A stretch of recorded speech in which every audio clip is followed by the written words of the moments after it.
A growing number of world leaders tonight, including President Joe Biden, are calling for war crime investigations as Ukraine accuses Russia of killing more civilians. ABC's Rena Roy has the very latest.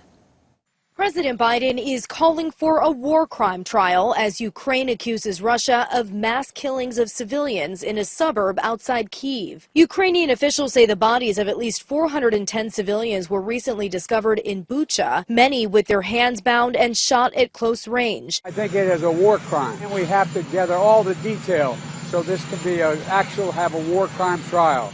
This guy is brutal. The mayor of Bucha says hundreds are now buried in mass graves. Authorities have brought us to what looks like the grave, the hastily dug grave of what they say is the family of the local mayor here. They didn't agree to cooperate with the Russians, they say, so they were executed. But it's atrocities like these that Ukraine really wants the world to take notice of now. Ukrainian President Zelensky touring the destruction there.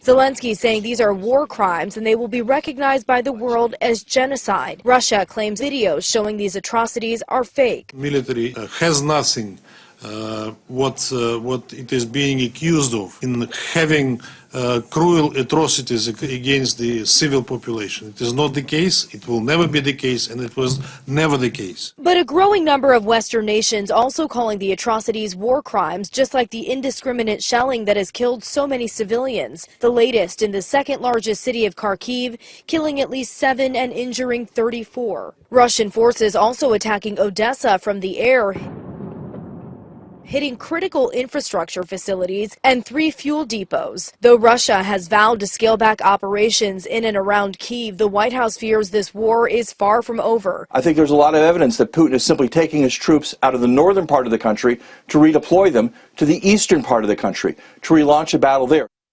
The State Department says they'll continue to ramp up the pressure on Putin. President Biden also considering more sanctions, though he declined to offer specifics. Rena Roy, ABC News, New York.